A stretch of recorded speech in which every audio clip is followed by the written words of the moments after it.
Muy buenas noches a la comunidad académica de la Universidad Distrital Francisco José de Caldas, particularmente de su facultad tecnológica y específicamente de su proyecto curricular en tecnología, en electrónica industrial, ingeniería en control de automatización e ingeniería en telecomunicaciones.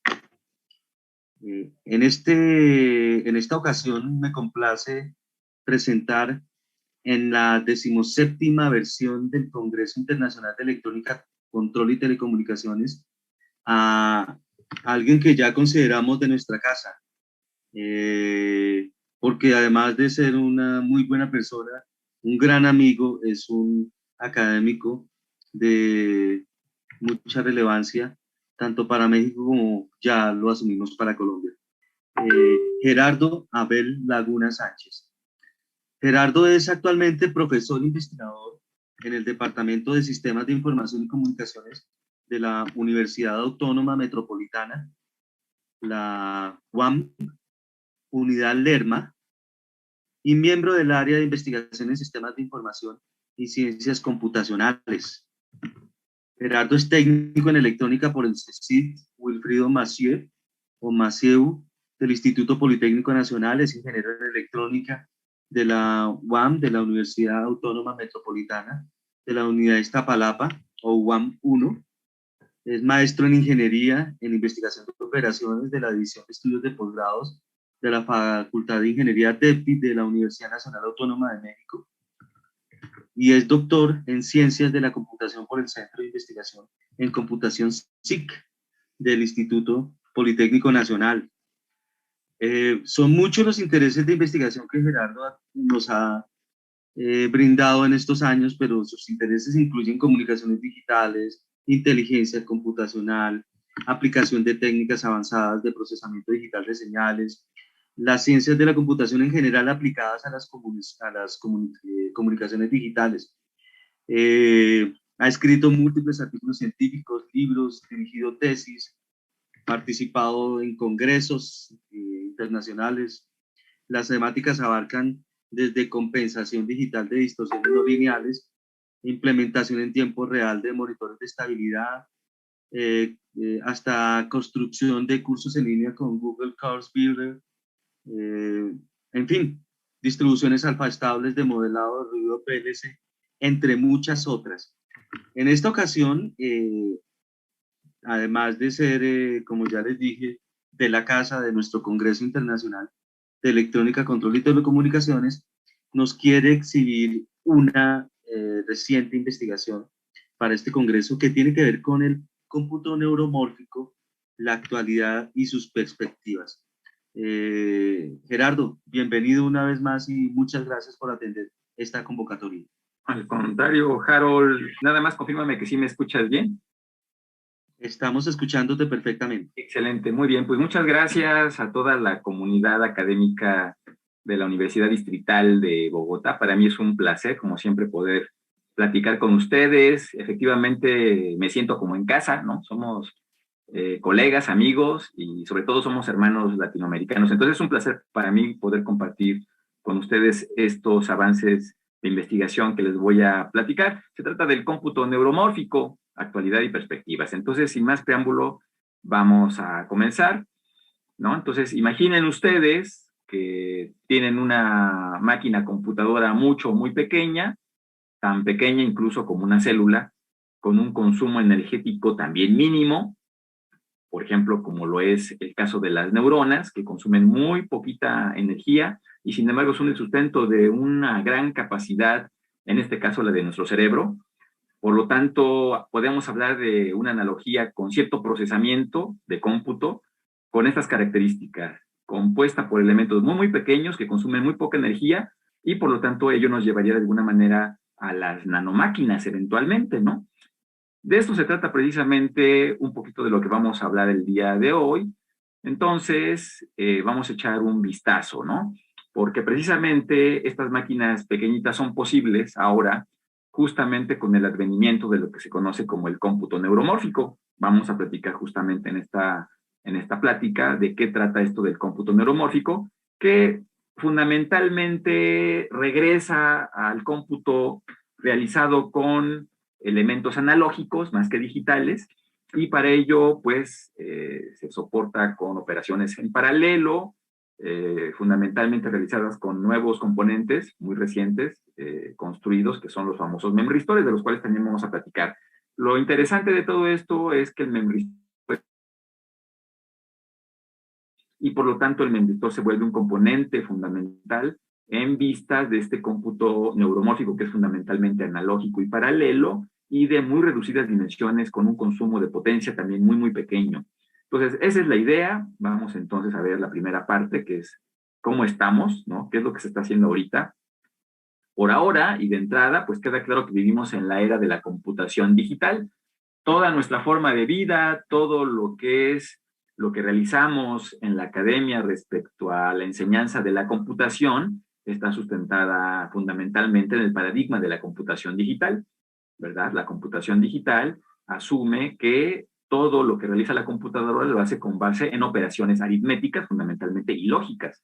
Por eso el concepto de la unidad aritmético-lógica, ese es el corazón de la computación digital, pero más importante, está sustentado en el paradigma de lo que es el algoritmo, y por eso las máquinas de Turing, entre otras.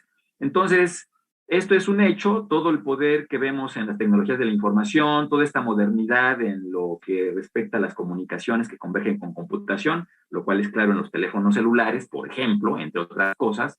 Todo esto se conoce como TICs, tecnologías de la información y computación, y el sustento es precisamente el cómputo digital. Sin embargo, es claro que estamos a punto de llegar al límite físico de la construcción de transistores, que son precisamente el sustento constructivo de la computación digital. Estamos ya en el borde de las dimensiones atómicas, y por lo tanto ya no va a ser posible disminuir más el tamaño de los transistores, que son los que permiten justamente pues el sustento hardware, el sustento físico de la computación digital. Por lo tanto, este es el momento de repensar la computación, ir viendo nuevas alternativas que permitan darle salida a los límites que tiene la computación digital. Entonces, es por eso que en este momento se está reconsiderando en varios escenarios, en varios foros académicos y de investigación, regresar la mirada hacia opciones alternativas, como lo es el cómputo analógico, y particularmente el cómputo analógico inspirado en el cerebro, ¿no? Particularmente en las redes neuronales que conforman nuestra corteza cerebral, ¿no? El famoso córtex, y que precisamente han sido inspiración, por lo menos para estos dos personajes que son icónicos en el ámbito del cómputo neuromórfico, por sus siglas CN. De aquí en adelante, cada vez que veamos CN, me refiero al cómputo neuromórfico. Y entonces estos dos personajes son Carver Mead, quien concibió el concepto de un cómputo analógico inspirado en el cerebro, concretamente en las redes neuronales de la corteza del cerebro, por allá de los años de 1970. Y por las mismas épocas, Leon Chua pensó que además del capacitor, el inductor y el resistor, pudiera existir otro componente, el famoso cuarto componente, que él concibió también desde la década de los 70, pero que solo hasta muy reciente fecha, concretamente por ahí del 2008, en los laboratorios de HP, se pudo finalmente conseguir la construcción de uno de estos dispositivos, que es el cuarto componente. ¿Cuál es este cuarto componente? Precisamente el componente que se conoce como memristor. Entonces, es muy reciente que se ha construido uno físicamente, aunque teóricamente Leon Chua lo había ya concebido en los 70, hasta 37 años después fue que en el 2008 se pudo construir uno. Por lo tanto, ya se tiene tanto el marco, digamos, de inspiración de Carver Mead, con estos elementos técnicos que se permite el memristor, como vamos a platicar más adelante, y por lo tanto es un buen momento para retomar este asunto del cómputo neuromórfico, que, insisto, es esencialmente analógico en principio. Bien, para mostrarles que efectivamente es un tema que está muy en boga, aquí les presento bueno, estos dibujos, estos diagramas, estas imágenes que se toman del artículo que ahí viene abajo citado. Es de Sunhas Kumar y es muy reciente, es de la revista Nature de septiembre del 2020, y noten ustedes cómo ya se está hablando de un circuito muy pequeñito, del orden de los nanómetros, por eso es un nanocircuito, que pretende emular el comportamiento de una neurona y consiste fundamentalmente en una resistencia, en un capacitor, y este símbolo que ustedes ven aquí como un tren de pulsos, ese es precisamente una representación de lo que sería el cuarto componente que ya les platicaba, que es el memristor. Más adelantito voy a platicar qué es el memristor, pero por lo pronto les puedo decir que si el capacitor de alguna manera es el complemento del inductor, el resistor, pues ya sabemos que es el elemento que opone magnitud al flujo de corriente sin mayor desfasamiento ni de corriente ni de voltaje. El memristor es una resistencia que tiene una curva de histéresis y por lo tanto implica memoria. De tal manera que esta resistencia que tenemos aquí en este diagramita, que forma parte de lo que eventualmente pudiera ser una red neuronal ajustada con pesos en las resistencias, resulta que si esa resistencia puede ser programada, ¿sí? Se le puede ajustar el valor y además lo retiene, en ese sentido emplear la curva de histéresis del memristor para definir un valor de la resistencia y dejarlo almacenado, entonces ciertamente esa resistencia se puede programar y por lo tanto los pesos de la red se pueden almacenar y entonces se puede reconfigurar, digamos, esa sería la idea, ¿no? Entonces aquí tenemos un circuito muy sencillo que tiene nada más un capacitor, una resistencia, un memristor y emula precisamente de alguna manera más o menos aceptable una neurona. Quiero decirles a ustedes que la simulación, la modelación de las neuronas es todo un campo y bueno, convergen ahí temas incluso de la dinámica de los sistemas, ecuaciones diferenciales, cosas muy elaboradas o tan simples como se quiera simplificar estos modelos de ecuaciones diferenciales, pero al final del día se trata de este bosquejito que tenemos aquí, solo que se lleva a la modelación y por lo tanto eso implica pues cierta capacidad de cómputo si se simula desde un enfoque digital, desde una computadora digital, o cierta cantidad de lógica programable si se emula con un FPGA, por ejemplo. Pero aquí es muy sencillo, solo una resistencia, un capacitor y un memristor. Todos ellos pueden ser muy pequeñitos, porque el memristor puede ser muy pequeñito, construido en el orden nanométrico, y entonces aquí se ve que ya estas personas están pensando en cómo empezar a construir redes neuronales realmente ya con elementos puramente analógicos, como son los que están mostrando en esta laminilla. Bien, entonces, para rematar el tema de que es un tema caliente, aquí les presento esta vista de lo que es la revista IEEE Spectrum de diciembre del año pasado, donde ya se habla precisamente de esta combinación de lo que sería la ley de Ohm, precisamente por el tema de los pesos resistivos, de alguna manera las leyes de Kirchhoff, porque pues, se habla de arreglos que en cierto sentido están en serie, en paralelo, y eso nos llevaría, según ellos, a una mejor inteligencia artificial. Justamente está hablando de las redes neuronales que procesan información y que almacenan información mediante dispositivos analógicos, concretamente memristores. Entonces, ahí tenemos una vista de que es un tema que está caliente, este del cómputo neuromórfico. Y bien, entonces, ¿cuál es el soporte o el principal atractivo del cómputo eventualmente realizado con memristores y que sería el soporte también para el cómputo neuromórfico?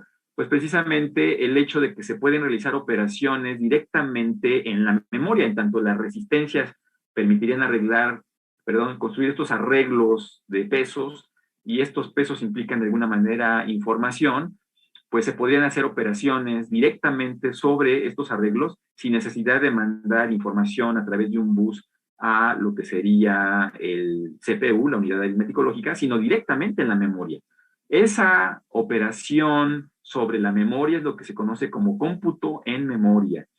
Y bueno, para ello, insisto, se recurre a diferentes tecnologías, entre ellas los famosos memristores, que correspondería aquí a la alternativa que se conoce como RAM resistiva o ReRAM. Hay otras, pero la ReRAM es la que se refiere a los memristores y más o menos trabajan todas por el estilo, o sea, ciertos componentes que se les programa su resistencia y entonces podemos en ese sentido hablar de programación del valor de la resistencia y hablar de cómputo en memoria. Entonces, ¿qué es esto de la memoria resistiva, la ReRAM? Pues es justamente un componente que permite construir de alguna manera hilos conductivos, y estos hilos conductivos modifican su valor óhmico justamente a través de la diferencia de potencial que se coloca en sus cátodos. Digamos, esa es la idea, ¿no? se modifica la diferencia de potencial aplicada en sus extremos, en los extremos del cátodo, y se modifica de alguna manera también la resistencia del hilo conductor que se construye. Para eso hay que construir el hilo conductor, y este hilo conductor, que es del orden de los nanómetros, típicamente se construye con átomos que se van colocando y se van alineando de acuerdo a ciertas propiedades químicas de los materiales con los que se conforman, y se va construyendo literalmente un hilo conductivo con átomos. Nótese que lo que se mueve son átomos, no electrones. Por lo tanto, esto implica cierta complejidad, sobre todo porque estamos hablando de partículas ya en el dominio de lo atómico, lo cual implica inconvenientes de tipo relacionados, involucrados con la mecánica cuántica, además de cierta inercia porque se están moviendo los átomos para construir estos hilos. Entonces, este fenómeno de inercia, de que se mueven átomos, aunado al hecho de que estamos ya cerca del dominio de lo que es la mecánica cuántica, pues hace que estos componentes no sean tan manejables como a lo que estamos acostumbrados con una resistencia como las que conocemos. Más adelante voy a platicar de eso, pero bueno, esa es la idea, digamos, de cómo están inspirados estos cuartos componentes que son los membristores. Se construye un hilo y ese hilo modifica su resistencia a través de la diferencia de potencial que se aplica en sus extremos o cátodos. Entonces, los membristores, que son justamente estos RedRAM que comentamos, precisamente son atractivos porque, para empezar, son un componente pasivo, ¿sí? Es el cuarto componente, además de la resistencia, el capacitor y el inductor, este sería el cuarto. Y lo más importante es que tiene una curva de histéresis en relación con este valor de resistencia, precisamente en términos del voltaje que se aplica a sus extremos, y precisamente esta curva de histéresis implica una cierta memoria, ¿no? Por otro lado, dado que se puede construir a escala muy, muy pequeña, de hecho del orden de los nanómetros, pues implica esta miniaturización a la cual aspiramos y también un muy bajo consumo energético. Además de que con ellos podemos construir arreglos, como ya comentamos, completamente paralelos y en esta lógica de arreglos de resistencias que pueden cruzar, ¿no? Usando una matriz y poder realizar de alguna manera operaciones como el producto punto, que son muy socorridos en el procesamiento y en general en el cómputo, pues permiten que este componente memristor sea un candidato ideal para poder llevar a cabo lo que se conoce como el cómputo neuromórfico, que está sustentado, insisto, en operaciones realizadas en memoria y en redes, que ya vimos que se pueden representar los pesos, que más adelante vamos a ver que son los famosos pesos sinápticos de las redes neuronales, pues con estas resistencias que pueden ser programadas. Entonces, todo sería perfecto, solo que los membristores, como ya decíamos, están en el dominio de lo muy cercano a lo atómico y por lo tanto esa cercanía con el mundo de la mecánica cuántica hace que estos componentes hoy por hoy tengan un comportamiento de alguna manera impredecible. Vamos a ver más adelante a qué me refiero con esto de que su comportamiento es impredecible, pero básicamente tiene que ver con los umbrales de paso de baja resistencia a alta resistencia, ¿no? Ahí lo llamamos como, de alguna manera, si lo queremos ver como un off, o transitar del de alta resistencia al de baja resistencia, y ahí lo veríamos como una suerte de on, ¿sí? Entonces, estas transiciones tienen umbrales, voltajes, y resulta que esos voltajes no son precisamente constantes, sino que se van moviendo a lo largo del tiempo para un mismo componente en las mismas circunstancias, y solo depende, como vamos a ver más adelante, de la historia y de los procesos dinámicos que incluye este dispositivo, de tal manera que se vuelve de alguna manera, pues, ciertamente impredecible, aunque en un cierto ámbito, en un cierto intervalo, pero definitivamente de forma impredecible. Estos problemas han hecho que no se complete hoy por hoy el tener ya membristores producidos de manera comercial. Hasta ahora están disponibles nada más para investigación, para experimentación, para el ámbito académico, y vamos a ver entonces cuál es la historia de estos membristores y en qué momento nos encontramos en el contexto del cómputo neuromórfico. Como les platicaba, en el 2008, en los laboratorios de la empresa Hewlett-Packard, concretamente el equipo dirigido por el señor Stanley Williams, creó el primer membristor. Fue una sorpresa después de 37 años de que Leon Chua lo había concebido.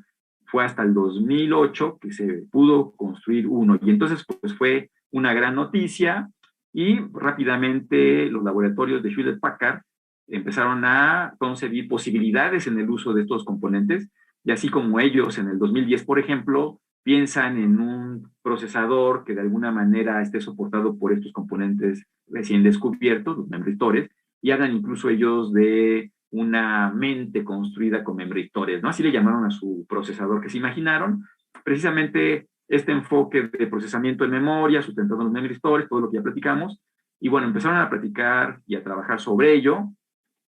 Para 2010, en el mismo año, pues ellos intentan realizar una alianza con los fabricantes de lo que son memorias en Corea, concretamente esta empresa que se llama Hynix, y pues tuvieron la intención, pero insisto, como son tan problemáticos hoy por hoy, no se produce un elemento de memoria que tenga esta base de construcción con base en memristores, ¿no? Pero bueno, estaba la intención ahí en el 2010.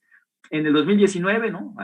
8 años después de esto, aparece ya la noticia por parte de la Universidad de Michigan y de una empresa startup que ellos iniciaron, que se llama Crossbar, con un profesor de la universidad que se llama Wei Lu, anuncian que ellos ya tienen desarrollado el primer chip de computación sustentado con memristores programables. Evidentemente, pues es en cierta parte secreto industrial, no está completamente la información disponible, pero ellos ya en el 2019 hablan de que ya tienen este dispositivo de procesamiento completamente soportado por memristores programables.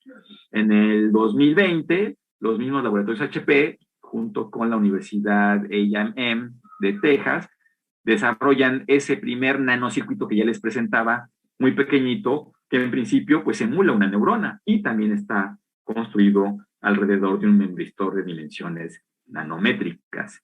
Aquí pasamos entonces a la parte interesante, precisamente ya en este momento, 2021-2022, pueden ustedes conseguir los memristores para propósitos de experimentación, ya están disponibles por esta empresa que se llama Gnome, y son relativamente accesibles, ¿no? Llegan a su domicilio a través de paquetería, son realmente accesibles y uno ya puede experimentar con ellos, ¿no? Son con los que yo experimento y precisamente pues con base en esa experiencia es que les voy a platicar más adelante cómo es eso de que no son muy predecibles estos componentes que se conocen como memristores. Bueno, hay que comentar que el memristor de esta empresa no es ese de hilo que yo platicaba que se construye de alguna manera a través de átomos que se van encadenando para formar un hilo conductor.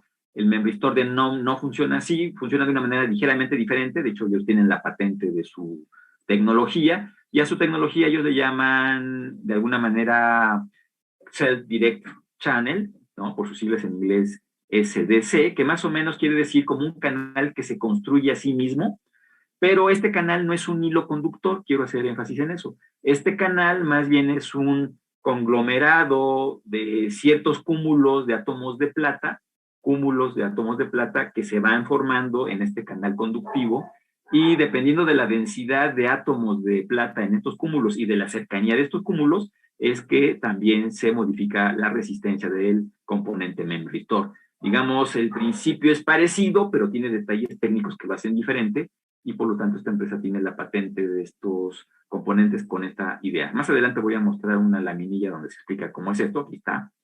Vemos básicamente que tenemos pues un agregado, una pila, digamos, de lo que serían capas sustantivas que son de germanio y de selenio, son cristales, son cristalinas, y entre ellas, pues, ciertas capas, por ejemplo, de plata, que es la que se conoce como capa fuente, y también cierta capa con una combinación de estaño, que es la que se conoce como capa asistente, de tal manera que hay una capa que es la capa activa, que opera, donde se construyen esos canales conductivos, y la idea es que cuando la primera vez que se aplica una diferencia de potencial con la polaridad correcta, se empujan ciertos átomos, así literal, ciertos átomos de la capa de asistencia, esos átomos son de estaño, y entran en la capa activa. Esos átomos de estaño tienen como propósito fomentar de alguna manera o facilitar la entrada de los átomos de plata que vienen de la capa fuente, de tal manera que al estimular la entrada de los átomos de plata, una vez que entran ellos a su vez por sí mismos empiezan a agruparse por un fenómeno de agrupamiento entre átomos de plata y forman estos cúmulos que se ven aquí con color azul, más ligerito cuando la densidad es menor, más fuerte cuando la densidad es mayor.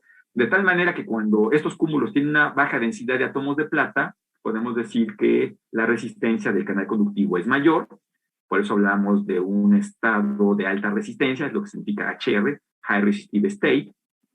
Y por el contrario, cuando la densidad de átomos de plata en estos cúmulos aumenta, asimismo en función de la distancia que hay entre los cúmulos, pero mayormente debido a esa densidad mayor de átomos de plata en los cúmulos, es que disminuye la resistencia del canal y entonces hablamos del estado de baja resistencia, aquí por sus siglas en inglés, Low Resistive State. Aquí está el símbolo que usa la empresa para sus membristores. Noten que no es el símbolo con esa secuencia como de pulsos que vimos en el artículo, sino ellos optan por el, lo cual nos demuestra una vez más que todo esto está apenas desarrollándose y todavía no se llega a estándares, no hay acuerdos, apenas se está experimentando y por eso, insisto, hoy por hoy no hay un membristor comercial que se pueda vender con toda la confianza porque apenas estamos en etapas de desarrollo y todos estamos investigando y experimentando con ellos. Bueno, entonces, ese es, digamos, el que está disponible, con el cual podemos experimentar, y ellos mismos, aquí tengo una cita en su manual que acompaña al kit de experimentación, indican que entre los estados de alta resistencia y los estados de baja resistencia, HRS y LRS, existen propiedades que son intrínsecas no precisamente al membristor, sino más bien a la historia y al uso que ha tenido el membristor y por lo tanto los niveles o los umbrales, como decimos, con los cuales se pasa de un estado al otro, no siempre son los mismos, ¿no? Entonces ellos mismos lo están reconociendo y pues entonces entramos en un ámbito de que el comportamiento de estos membristores es completamente dinámico y depende de la historia y del uso y de la señal y de la frecuencia que se le está colocando, de lo cual pues como cada vez es diferente y no hay un momento que sea idéntico, entonces siempre se comporta de una manera ligeramente diferente. Bien, entonces aquí tengo una laminilla donde estoy presentando unas, pues, digamos, unos trazos de 1000 interacciones en el lazo de ISIS para un membristor real, de estos de que les comento. Noten ustedes, las veces es diferente el de la curva de histéresis. Una curva de histéresis que, por cierto, es muy diferente a la que los libros, digamos, a la literatura teórica que habla de membristores nos presentan. La literatura nos presenta una curva de histéresis, le llaman pellizcada, ¿no? Pinchet, que se parece de alguna manera a un símbolo de un 8 o de un infinito, si lo quieren ver así, que de alguna manera cruza por cero, en el voltaje de cero y corriente cero, ahí cruza justamente, y tiene la forma de un 8. Y vean ustedes cómo aquí, pues, no precisamente es esa forma, pero lo que queda claro es que todas las veces es diferente la curva, los trazos de la curva de histéresis, ¿no? Aquí la curva de histéresis es la corriente que circula por el membristor contra la diferencia de potencial que está en sus extremos. Y bueno, esta es una demostración práctica de lo que conocemos como la variabilidad en las curvas de histéresis del membristor y particularmente de los umbrales de cambio del estado, por ejemplo, de alta resistencia, que sería la línea o lo que tiene que ser la tendencia horizontal, esa sería la curva que representa el estado de alta resistencia, y luego la transición hacia arriba, ¿sí? Y luego el descenso, eso está en el ámbito del estado de baja resistencia. Finalmente cruza al estado de alta resistencia y luego otra vez se regresa al estado de alta resistencia. Esa es como la idea, ¿no? Insisto, teóricamente sería una suerte de un 8 o de una forma del símbolo de infinito, pero pues en la realidad tenemos esto, ¿no? Bien, entonces ahí está un membristor real. Vamos a ver en esta segunda parte que el membristor pues es justamente una oportunidad para incursionar en nuevas formas de hacer computación.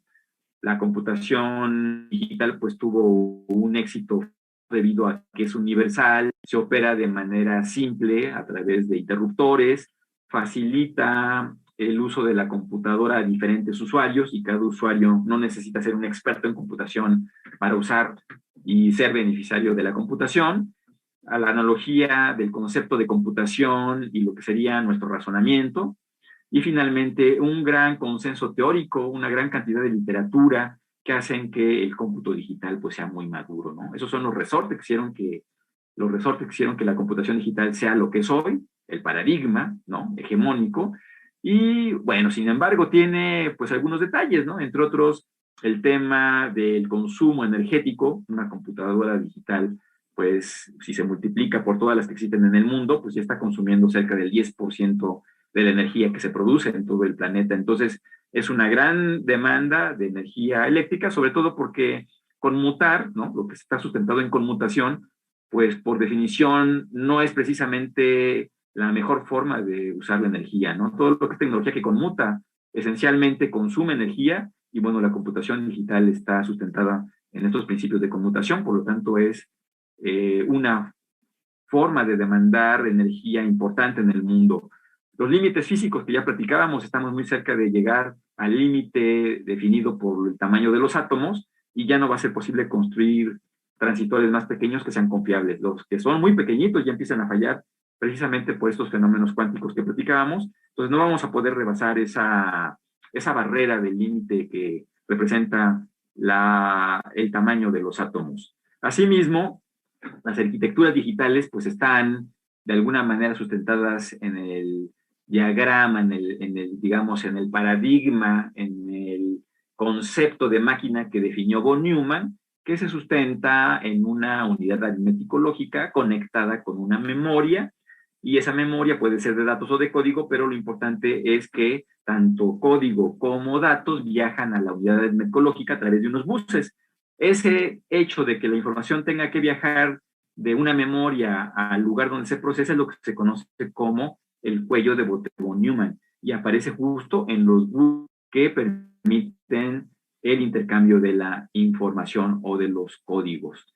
Bien, aquí en estos artículos que pongo en esta laminilla, pues básicamente ellos hablan ampliamente sobre lo que implican los límites del cómputo digital, concretamente la ley de Moore, que está alcanzando el límite por razones físicas que ya platicábamos, el hecho del calentamiento cada vez más intenso porque hay mayor densidad de estos componentes de conmutación, y el calor pues está presente. Incluso ahora los sistemas de enfriamiento son más grandes que los propios dispositivos de procesamiento. En fin, el tema del cuello de botella de von Neumann, ¿no? Ahí están las tres barreras que enfrenta el cómputo digital. Y por otro lado, paralelamente, el tema de la memoria también tiene, digamos, problemas en relación a esto mismo, son problemas paralelos.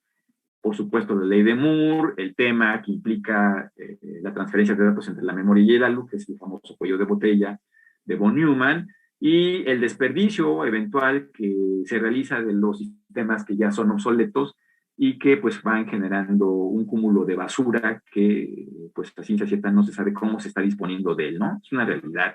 En fin, son temas que están ahí pendientes. Aquí en esta laminilla presento lo que sería el cuello de botella, y básicamente observen ustedes que en el peor de los casos, pues los datos que se procesan y los códigos que representan las instrucciones tienen que viajar a la unidad de procesamiento a través de los buses, en el mejor de los casos a través de una memoria caché que está más cerca del procesamiento, pero siempre se tienen que trasladar a través de buses los datos del espacio de memoria a la unidad de procesamiento, y eso es lo que se conoce como el cuello de botella de von Neumann.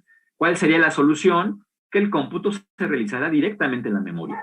Y justamente es ahí donde entra el concepto de cómputo en memoria, donde los memristores, insisto, forman una parte importante en el concepto de lo que se puede desarrollar respecto de esta memoria y el concepto de procesamiento en memoria que ya platicábamos.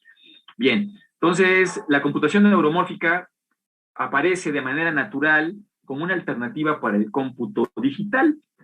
¿Por qué? Pues básicamente porque la computación neuromórfica está inspirada en, ya decíamos, las redes neuronales biológicas de los cerebros, y esto tiene una relación muy, pero muy cercana con lo que nosotros conocemos como redes artificiales neuronales, ¿no? O redes neuronales artificiales, de tal manera que el desarrollo que actualmente existe de todas las tecnologías y todo lo que se ha desarrollado alrededor de las redes neuronales puede dar el brinco a la tecnología de cómputo neuromórfico de una forma prácticamente natural, con la diferencia, insisto, de que el cómputo neuromórfico tiene un sustrato fundamentalmente analógico, mientras que las redes neuronales artificiales actualmente, su sustento es principalmente digital.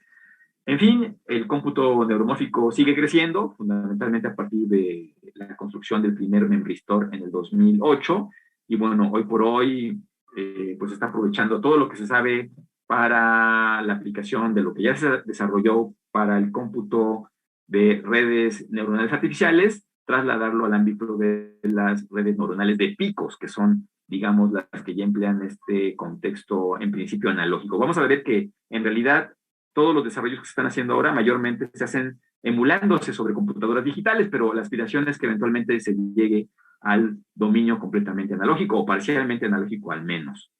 Bien, entonces, precisamente dado que lo que es el cómputo neuromórfico está inspirado en los cerebros, sabemos que los cerebros son muy, pero muy robustos a fallas, dado que su conformación es redundante, es paralela, pues eso implica que sean robustos a fallas, ¿no? Por otro lado, sabemos que el cerebro es altamente eficiente, no consume prácticamente nada de energía, el cerebro, nuestro cerebro, y sin embargo es muy, muy potente. Por lo tanto, se aspira a ese bajo consumo de energía en contraposición con la computadora digital que actualmente tenemos. El paralelismo, en el caso del cómputo neuromórfico, es natural, porque se habla de circuitos que fundamentalmente son construidos con resistencias, lo cual implica concurrencia en el flujo de corriente a través de las diferentes ramas que conforman a la red, y en ese sentido es de manera natural paralelo. Además, no requiere sincronía porque, de hecho, nuestro cerebro no se sincroniza estrictamente, sino que los procesos van de manera fluyendo conforme la información va llegando, y también se aspira a ese paralelismo asíncrono. En fin, el cómputo en memoria, pues de manera natural, es lo que implica precisamente el cómputo neuromórfico. No se habla de una unidad aritmético-lógica, sino más bien de operaciones realizadas precisamente en la propia red, ¿verdad? Entonces, por eso es natural para el cómputo neuromórfico el tema del cómputo realizado en memoria.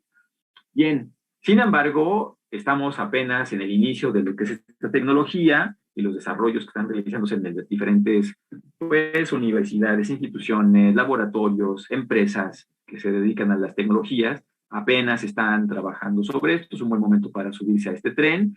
Y no obstante, los avances que se han logrado, es un hecho que el ámbito, por ejemplo, de las neurociencias, pues aún no define un marco que pudiera funcionar para poder, digamos, sustentar el cómputo neuromórfico inspirado fundamentalmente en el cerebro, ¿no? Es un hecho que las neurociencias están en pañales también.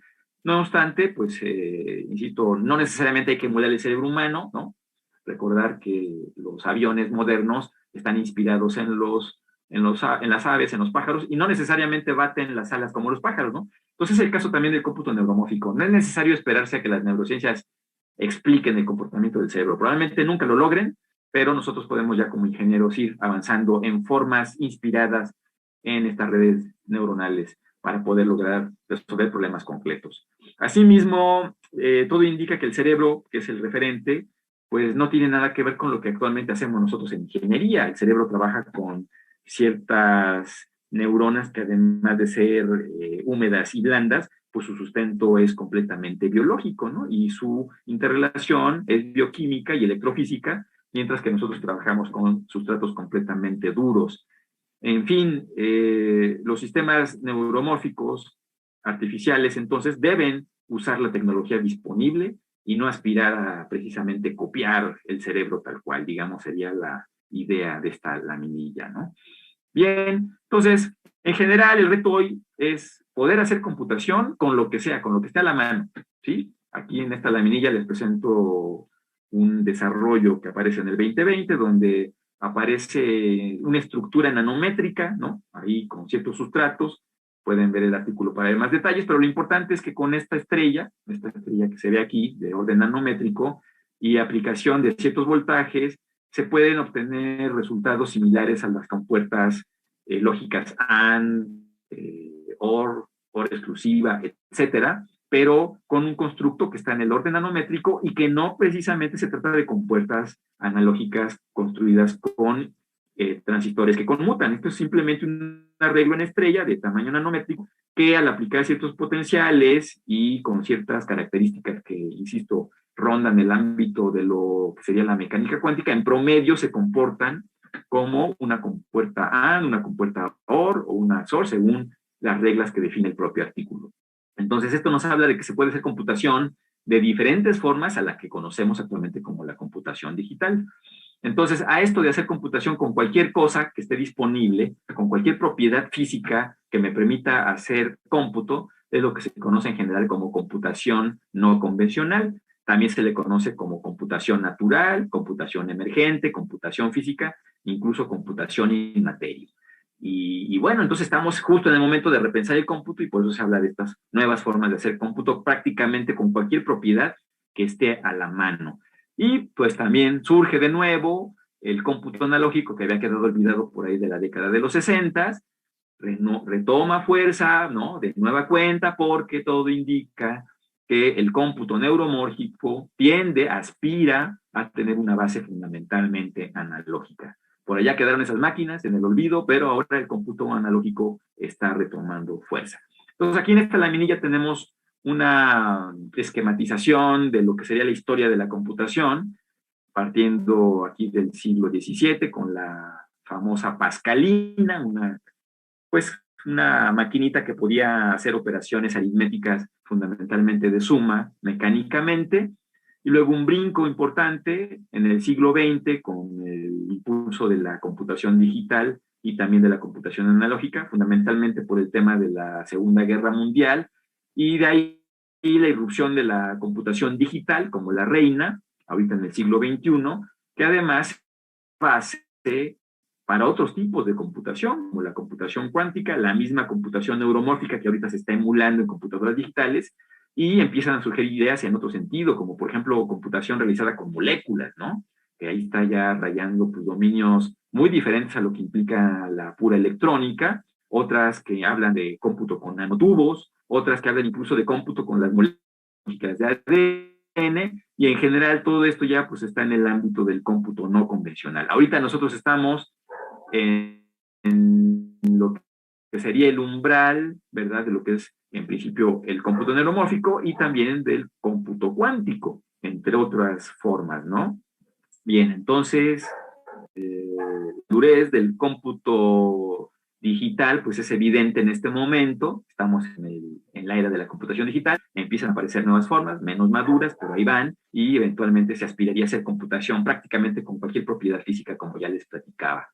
Entonces, para esto, nada más comentar que la computación digital como la conocemos, pues su formalismo fundamental es el formalismo lógico, ¿no? El álgebra, tanto booleana como lineal, el uso de grafos, el uso del modelo de máquina de Turing, el concepto de algoritmo como el sustento de lo que sería la computación digital, y bueno, la similitud que tiene con la inferencia lógica, ¿sí?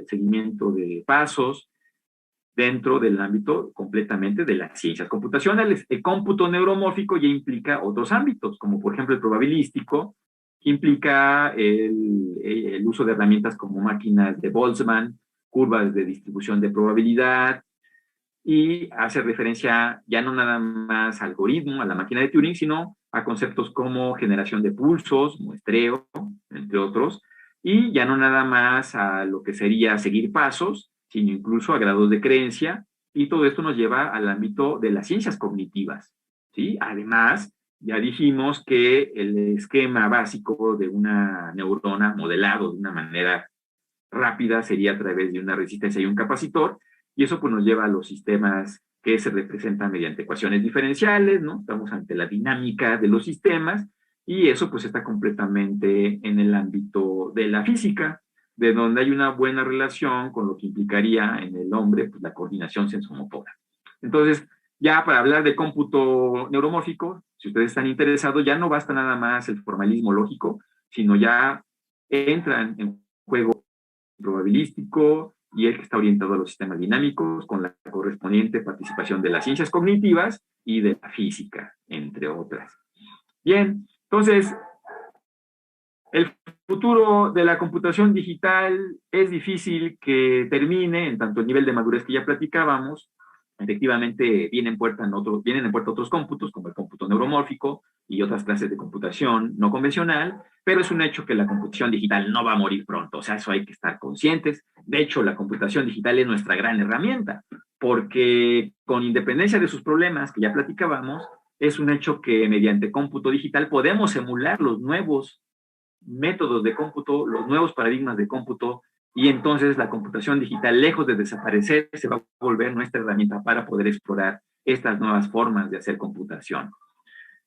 Entonces, vámonos ya al análisis que tengo que hacer para presentar esto de la perspectiva de lo que viene respecto al cómputo neuromórfico, y para ello pues vamos a repasar muy rápidamente lo que implica el concepto de hacer computación.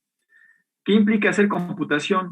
Bueno, implica que tenemos un equipo que es físicamente realizable, algo que existe, porque si no existe, pues no tendría sentido hablar de hacer computación. Entonces, la computación es físicamente realizable. Por otro lado, la computación se realiza partiendo de cierta información que se le introduce. Esa información incluye tanto los datos como el programa. Es información que de alguna manera entra al sistema de cómputo y luego el sistema de cómputo me entrega una salida. Por lo tanto, el sistema arroja hacia el exterior cierta información y en este sentido hay intercambio de información entre el contexto, entre el ecosistema, entre lo que está alrededor de la computadora y la misma computadora. Por eso hablamos de un sistema abierto. Hay intercambio de información.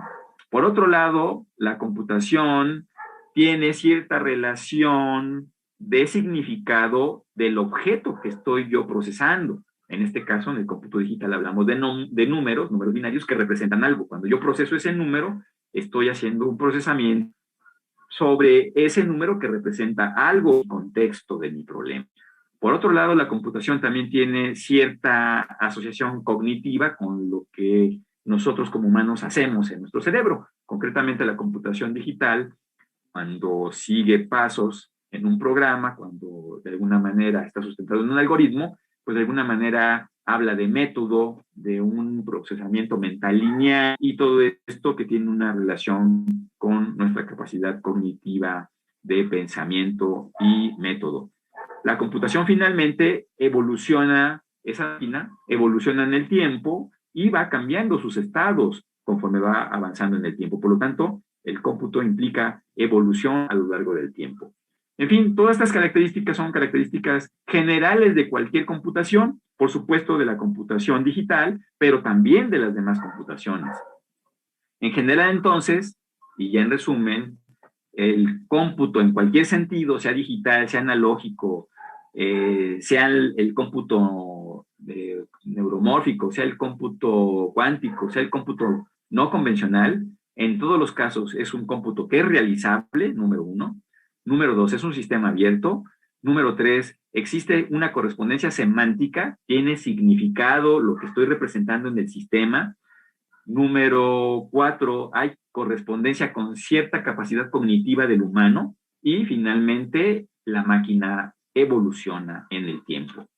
Si toda máquina computadora de cualquier tipo hace esto, esto me permite un marco para poder empezar a clasificar los cómputos que conocemos. ¿Sí? Pensemos en el cómputo tradicional, la computadora tradicional, la que se enseña en todos los libros de texto de introducción a la computación. Bueno, pues hablamos de que existe una computadora, esta computadora recibe de alguna manera información, datos, que son los que voy a procesar, y también recibo las reglas con las que voy a procesar esos datos. Entiéndase el programa, los datos y el programa, los datos y el algoritmo. Y luego la computadora, con estos insumos, los datos y el programa, realiza su trabajo y me da un resultado.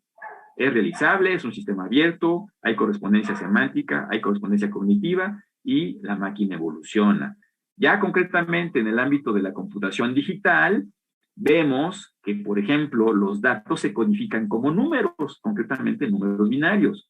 Las reglas, que son precisamente el conjunto de instrucciones que definen al algoritmo, al programa, también se codifican como números. La computadora, cuando opera con estos elementos de entrada, lo que hace es realizar operaciones aritméticas y lógicas. En general, realiza operaciones de suma y por eso se puede decir que la computadora esencialmente cuenta. Además, el resultado también lo entrega como un número que representa algo. Entonces, de nueva cuenta, este es un sistema realizable, es un sistema abierto, hay correspondencia semántica, hay correspondencia cognitiva y el estado de la máquina evoluciona con el tiempo. Cómputo analógico. A pesar de que no se siguió desarrollando, existen computadoras analógicas que trabajan también con ciertos datos que ahora se codifican como señales. las reglas que me definen qué es lo que va a hacer la máquina están definidas como una estructura que define la operación de la computadora, y la computadora, en vez de contar, en vez de hacer operaciones aritméticas, acá esencialmente compara, mide. Y con base en esas comparaciones y mediciones es que realiza su operación, finalmente entrega un resultado que también está codificado como una señal, y de nueva cuenta es un sistema que es realizable, es un sistema abierto, con correspondencia semántica, correspondencia cognitiva, y también evoluciona con el tiempo. Ahora, antes de entrar al cómputo neuromórfico, conviene hablar de lo que se conoce como el Machine Learning, ¿verdad? Que básicamente es una computadora que tiene dos momentos. Un primer momento donde aprende, es el momento de la inducción, y un segundo momento donde se explota lo que se obtuvo en la inducción. Ahí hablamos entonces de la explotación, que también en cierto sentido es un proceso de deducción.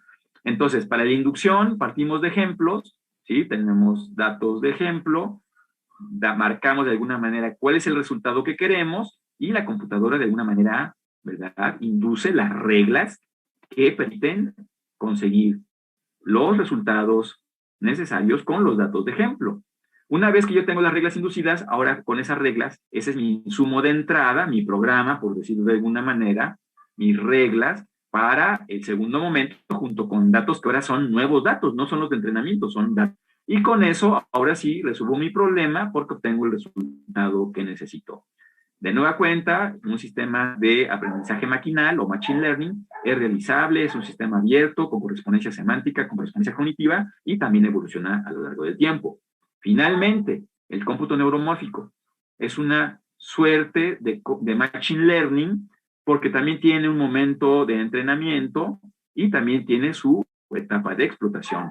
Solo que aquí observen que lo que se genera como inducción a partir de los ejemplos y del resultado que estamos solicitando es una estructura, porque precisamente se aspira, insisto, a una red neuronal, y la red neuronal fundamentalmente codifica su comportamiento a través de la estructura de la misma.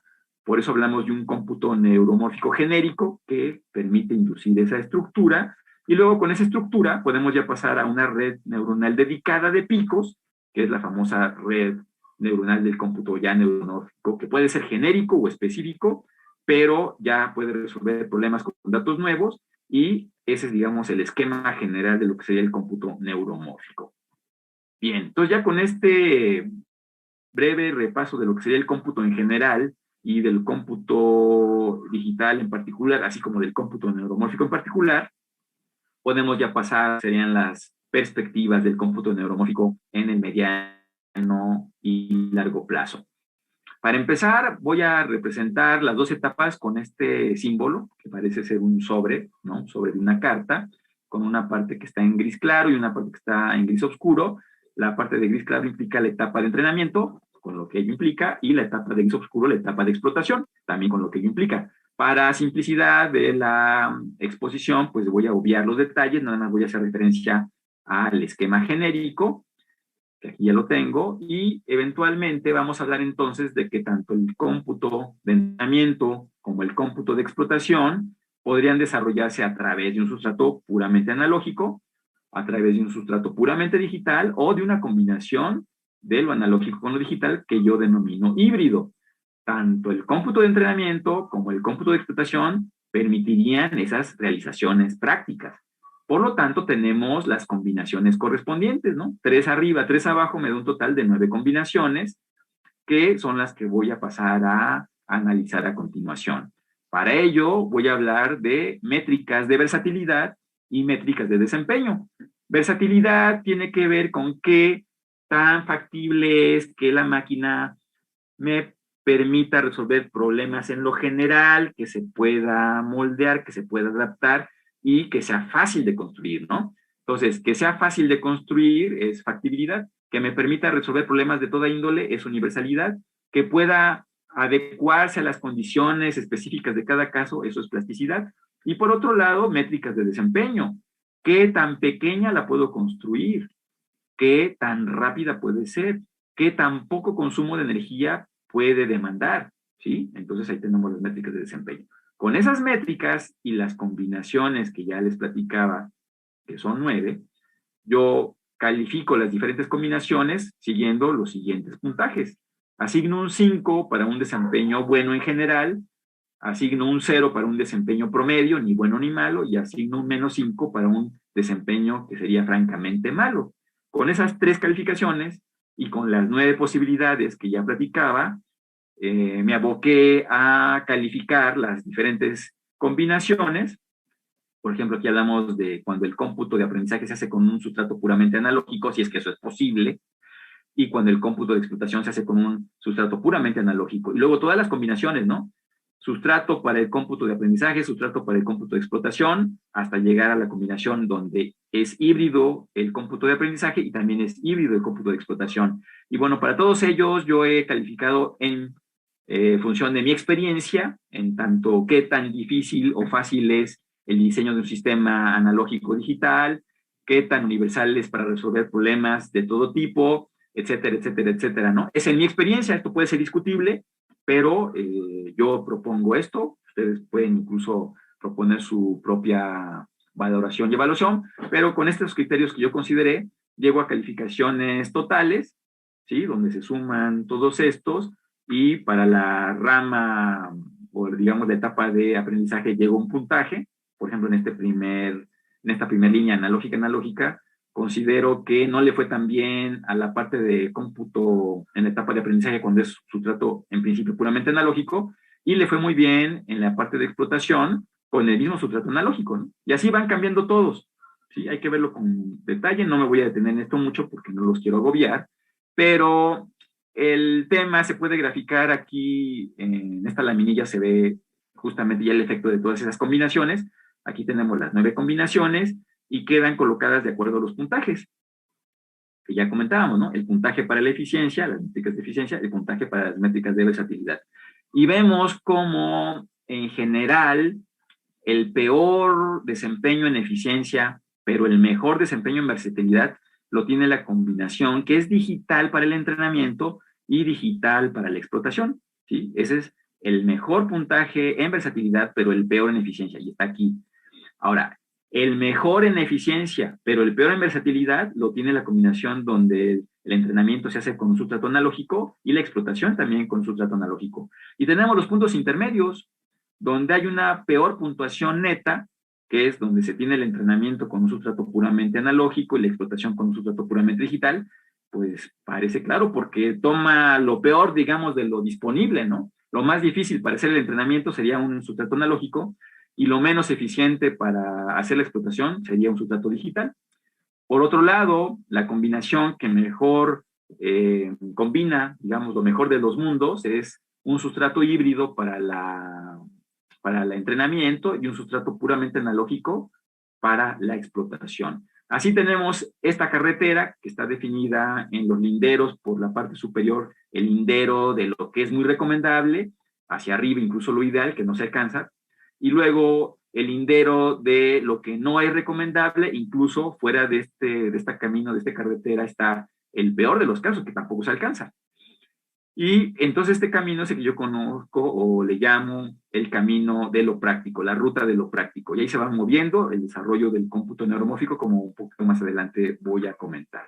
Entonces, ya para un poco contextualizar lo que voy a decir a continuación, nada más recordar que el ciclo de Makimoto es precisamente ese ciclo que me indica que la tecnología en el ámbito de los semiconductores particularmente, el desarrollo de memorias, de circuitos, de FPGAs, etcétera, etcétera, etcétera, pues sigue este desarrollo que el doctor Makimoto desarrolló, y que me dice que duran 10 años ciclos de estandarización, donde se fabrican componentes de propósito general que todo el mundo puede usar para desarrollar productos, y luego cuando esos 10 años transcurren, los desarrolladores ya tienen productos que funcionan, están probados, están validados, y pasan a la etapa de fabricación con circuitos dedicados o sistemas dedicados que duran otros 10 años. Luego otra vez surge una nueva tecnología, otra vez con productos genéricos, todo el mundo desarrolla cosas, y ya que las desarrollan, ahora sí pasan otra vez a la etapa dedicada, y así se la van llevando todos, ¿verdad? Ahorita estamos justo, acabamos de cruzar la frontera del 2017, donde Makimoto le habla a este ciclo que termina en el 2027, le llama HFCI, básicamente una tecnología de altísima integración y altamente flexible, ¿no? Justamente en este contexto es que se está desarrollando el cómputo neuromórfico, por lo tanto esperaríamos que ahorita estemos todos trabajando con enfoques de propósito general, y se esperaría que al finalizar esta década empezaran a aparecer ya plataformas dedicadas de cómputo neuromórfico. Bien, ¿por qué comento esto? Porque en la ruta de lo práctico que les comentaba, ya empieza a haber de alguna manera una vista de lo que va a pasar, ¿no? Ahorita nos encontramos en este punto. Todo lo que es cómputo neuromórfico actualmente, toda la literatura publicada y todos los desarrollos, tanto comerciales como lo que se ha mencionado que existe disponible para hacer pruebas, tiene sustrato digital tanto para el entrenamiento como para la explotación. Es un hecho. Hay poquísimas que empiezan a realizar ya la red como tal en analógico, pero mayormente todo el mundo está ahorita completamente en el dominio digital. Razón por la cual toma fuerza lo que decía de que la computación digital está lejos de desaparecer por lo pronto, pues porque simplemente estamos explorando las nuevas formas de hacer computación también con las mismas computadoras digitales, como aquí se está comentando. El siguiente paso sería trasladarnos de la parte digital ya en explotación a una parte híbrida, algo que permite usar la tecnología disponible y también aprovechar esquemas analógicos como por ejemplo los sustentados en memristores, que sí podrían hacerse analógicamente, pero con una interfaz digital para poderse conectar con la operación del mismo dispositivo. El entrenamiento podría ser digital. E incluso hablar de pues un dispositivo que yo le llamo de alguna manera arreglo de neuronas programables en campo, ¿no? Algo parecido a los FPGAs, pero con dispositivos orientados a redes neuronales sustentadas en memristores.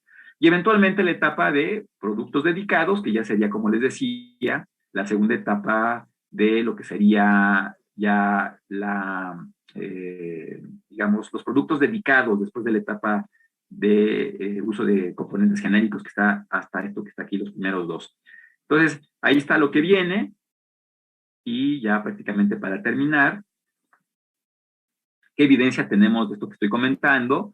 Bueno, de esto de que están todo el mundo trabajando en el dominio digital ahorita, a pesar de que estamos trabajando con redes neuronales neuromórficas, pues es precisamente el concepto de procesadores de multinúcleo, e incluso de procesadores digitales orientados a propósito específico, pero ya trabajando con el concepto de cómputo neuromórfico. Tenemos, por ejemplo, Spine-Nacker de la Universidad de Manchester, tenemos el dispositivo Logi de Intel, IBM está haciendo lo propio con su sistema True North.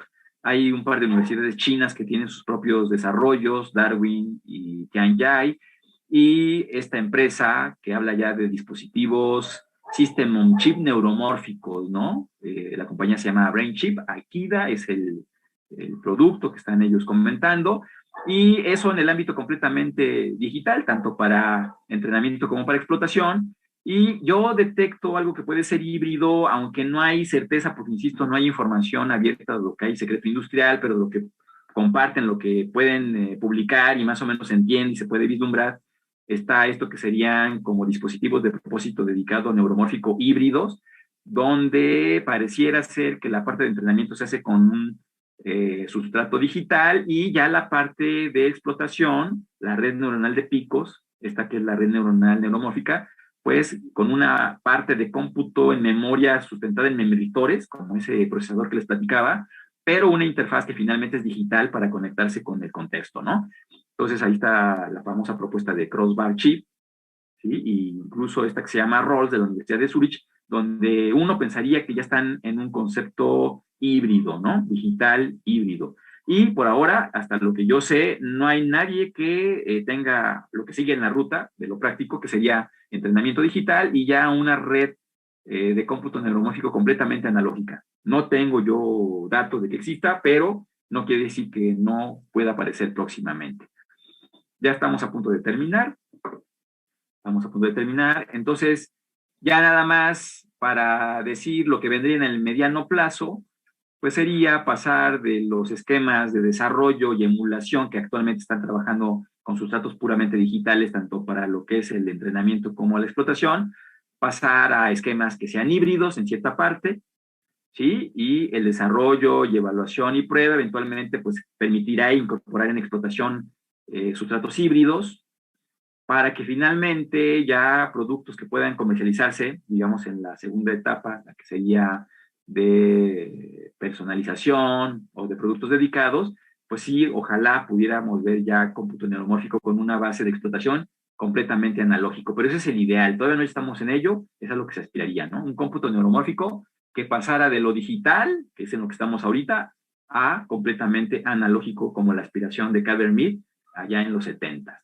Bien, entonces ahí tenemos básicamente lo que sería la prospección y terminamos. Como conclusión, número 1, la computación digital está lejos de desaparecer, ¿no? Sí tiene problemas, pero definitivamente es la computación en la que vamos a probar los nuevos paradigmas de neuromórfico. Y prueba de ello es que ahorita, actualmente, en este momento, todas las pruebas y todos los experimentos y todos los productos que tienen la marca de cómputo neuromórfico o se catalogan a sí mismo como cómputo neuromórfico, no es más que emulaciones y simulaciones de redes neuronales que eventualmente podrían ser analógicas, sustentadas en modelos de redes neuronales, pero que hoy por hoy se hacen en cómputo digital. Ahora, conclusión número 2. La computación neuromórfica hoy por hoy se encuentra en una etapa de desarrollo, ¿sí? Apenas se está trabajando, apenas se están desarrollando los elementos como los memristores y por lo tanto el potencial del cómputo analógico aún no se ha aprovechado al máximo, pero el objetivo sería llegar a esa meta de un cómputo neuromórfico completamente desarrollado en analógico, pues precisamente para potenciar lo que decíamos, ¿no? Una miniaturización máxima, por ejemplo, sustentada en memristores, un consumo de potencia también mínimo, precisamente por el hecho de usar componentes muy simples, básicamente componentes pasivos, no transistores, no conmutación, y por lo tanto disminuiría el consumo de energía eléctrica. Y finalmente, la velocidad que pudiera incrementarse de manera importante al evitar el cuello de von Neumann cuando se haría procesamiento en cómputo en memoria.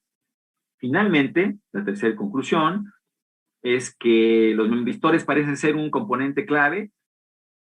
Infortunadamente, aún está en etapa de experimentación y de desarrollo y parece ser que este problema o este tema de que su comportamiento no es precisamente determinístico, pues nos lleva a una cancha en la que se tienen que pensar nuevas formas de hacer cómputos si es que se va a usar este componente. Pues cómo se contiende con este tema de la no determinismo, o sea, es un componente que no es determinístico, ¿no? Un componente que tiene un comportamiento aleatorio. ¿Cómo contender con esto? Incluso pudiera ser un área de oportunidad el hecho de que sea en sí mismo aleatorio, ¿no? Para, por ejemplo, emular procesos estocásticos y todo esto pudiera ser una forma. En fin, es también una posibilidad que en vez de ser un problema pudiera ser un área de oportunidad. Bien, aquí está la bibliografía, que pues eventualmente, digo, hay más documentos, algunos se mencionan en laminillas, pero digamos, si yo recomendara alguna bibliografía para dar un repaso, ¿no? Incursionar en esto de los memristores del cómputo neuromórfico, yo sugeriría las que estoy aquí presentando en esta laminilla. Bien, básicamente esa es la idea. Espero que no se haya cortado la comunicación. Por acá me aparecían mensajes de que mi conexión era inestable, pero si todo salió bien, todavía estoy conectado. Harold, ¿estás por ahí? Perfectamente, profesor Sí, no Gerardo. se cortó nada, no se cortó nada. No se cortó absolutamente nada Qué suerte. no me queda más sino agradecerte de nuevo. Yo sé que no te puedo ver por problemas del video, pero agradeciéndote esta interesantísima conferencia, porque a propósito, pues estamos en la idea de la computación cuántica, ¿cierto? Donde pues los algoritmos y los problemas básicos que antes se hacían con la computación tradicional, pues tenemos una alternativa. La relación entre lo neuromórfico y lo cuántico, en qué consistiría, Gerardo? Fíjate que no tiene nada que ver. Haz de cuenta que el cómputo cuántico es una suerte de cómputo digital que aprovecha ciertas peculiaridades del mundo cuántico, ¿sí? Particularmente el tema de que algo es y no es al mismo tiempo. pero al final del día es una suerte, es una variante del cómputo digital que aprovecha cierto fenómeno físico de indeterminación, ¿no? Vamos a ponerlo así, pero finalmente es cómputo digital. Es el paradigma de la máquina de Turing, es cómputo digital tradicional. En cambio, el cómputo neuromórfico no precisamente parte de un algoritmo que siga pasos, sino más bien de una estructura que se representa en una red, que precisamente es una red neuronal, y entonces lo más importante es que el cómputo neuromórfico aspira a ser esencialmente analógico, no digital. ¿Sí? O sea, aspira más bien a ser una red de neuronas, emulando las neuronas del cerebro que tienen ciertas sinapsis y tiene varias entradas, que son, digamos, las dendritas, y a través de los estímulos en las dendritas hay una salida en digamos, en lo que correspondería a la conexión con la siguiente neurona, de tal manera que el cómputo neuromórfico más bien se parecería en todo caso a lo que actualmente conocemos como redes neuronales artificiales, solo que las redes neuronales artificiales, su sustrato es completamente digital y está soportado en el concepto de algoritmo, mientras que el cómputo neuromórfico serían construidas las redes realmente con componentes pasivos, incluyendo el memory store, y más que algoritmo estaría la estructura, donde la estructura codifica de alguna manera las reglas para resolver el problema. ¿Sí? Entonces, en resumen, el cómputo cuántico no tiene mucho que ver, yo diría nada que ver con el cómputo neuromórfico. Son dos paradigmas que van en dirección opuesta. Perfecto, Gerardo. Bueno, te agradezco pues yo invito a que te quedes en en la sala para pues realizar aquí, vamos a realizar nuestra clausura, ¿te parece? Está bien, ahí se ven mis cachetes, ¿no? Que sea borroso, pero algo se ve, ¿no? Está borroso el cachete, pero bueno, listo, muy bien. Gerardo, un abrazo, muchas gracias. Bueno, Gracias, cierro mi micrófono. ha accedido acá